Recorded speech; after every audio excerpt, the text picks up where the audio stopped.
बड़ा पद मिले लेकिन पद का मद न मिले। मद और मदिरा दोनों एक ही राशि के, दोनों छोटे बड़े भाई हैं। ये मदिरा पी लो क्या होता है। मदिरा पीने के बाद पत्नी जो है वो माता राम दिखाई देती है। एक मेढक दो मेढक दिखाई देते हैं। एक शराबी होटल में शराब पी रहा था, भोजन खाया फिर शराब पिया। शराब पीने से पहले एक मेढक निकाल कर टेबल पर रखा। मेढक की टांग रस्सी में बांधकर,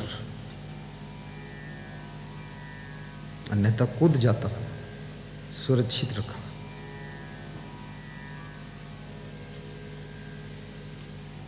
होटल मालिक ये तमाशा देख रहा था कि होटल में बहुत लोग आते हैं, होटल में बोतल पीने वाले आते, होटल में टोटल कोकरम करने वाले आते, लेकिन ये होटल में पहला व्यक्ति आया जो मेढक लेकर आया। पूछा तुम मेढक क्यों लाए? बोले मेढक मेरा थर्मामीटर है। बोले कैसा थर्मामीटर?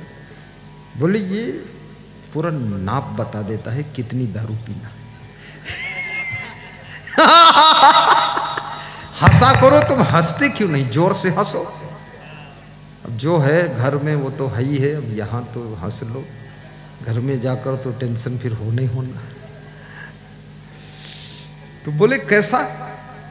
उसने कहा जब आता हूँ भोजन खाता हूँ, उसके बाद मेढक निकाल कर टेबल पर रखता हूँ, तो एक मेढक होता है।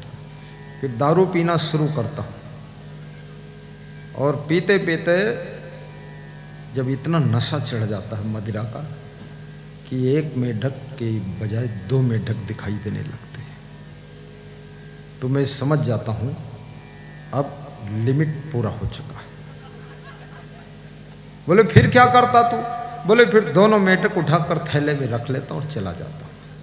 अरे बोले लाता एक है और वापस दो ले जाता है। बोले नशा जब नहीं होता है तब एक लाता हूँ, नशा चढ़ जाता है तब एक के दो लेकर जाता हूँ, और घर में जब उतर जाता है नशा तो फिर मेढक एक ही रहता है। ये है मदिरा का नशा।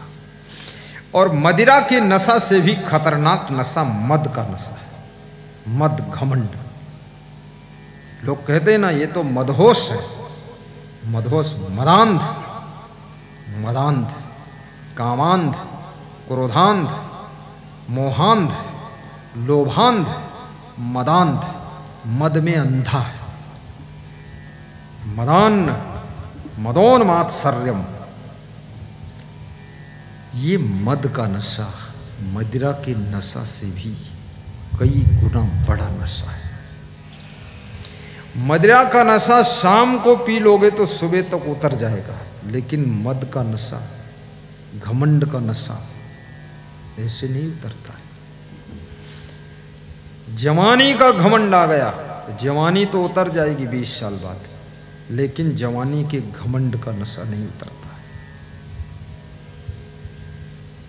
इसलिए बहुत सी लड़कियां धनवान घर से आती है, घर तो छूट गया, मायका छूट गया, वहाँ उनका कुछ है भी नहीं, क्योंकि वहाँ जो कुछ है माँ बाप का है, भाई भाभी का है, उनका कुछ नहीं। वहाँ का धन दौलत सब मायके का है, और वो सब छोड़ के आ गई, दुल्हन बनकर आ गई, सजनी सज कर चली आई ससुराल। लेकिन हुआ क्या? वहाँ का घमंड लेकर आई है, और कभी कभी अपने पति को धमका देती है। क्या समझ रखा तुम हमको? महल में रहती थी हमको क्या पता था तुम्हारे यहाँ झोपड़ी में रहना पड़ेगा।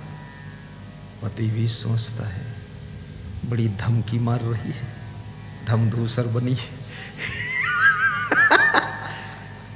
धमका देती पति को, बोलती मैं इतना पढ़ी लिखी हूँ, तुमको तो फिर से पढ़ा सकती हूँ।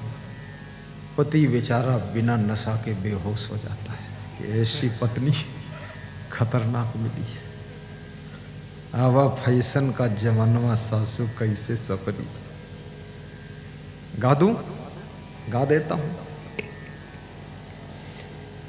अब फैशन का जमनवा, एक नई नई बहू, नई लड़की, नए मॉडल की लड़की तो सभी नई होती, उसमें नई पुरानी कुछ नहीं होती, लेकिन वो नए मॉडल की थी, new model, latest model, modern model.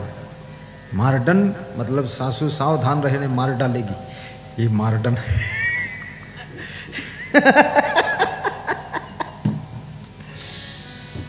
अब फैशन का जमनवा, सासु कैसे सपरी, फैशन का जमनवा, सासु कैसे सपरी, आवा फैशन का जमनवा। ये नई बहू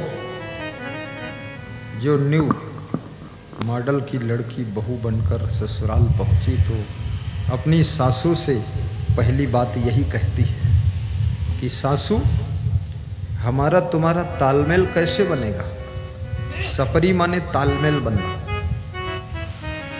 हम तुम्हारे साथ कैसे मैचिंग कर पाएंगी। तो सासू सीधी थी, ओल्ड मॉडल थी। तो सासू ने कहा, क्या कह रही हो बहू, तालमेल तो बना बनाया है, तू मेरी बहू है, मैं तेरी सासू हूं।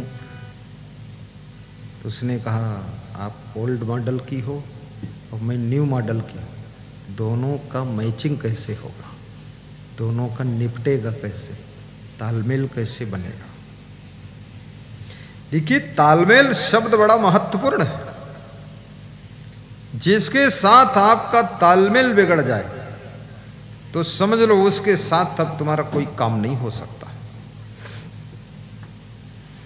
और एक बार तालमेल बिगड़ जाए तो तालमेल क्या है, वो कच्चा धागा है। रहीमन धागा प्रेम का मत तोड़ो चटकाए, और टूटे से फिर ना जुरे जुरे गांठ पड़ जाए।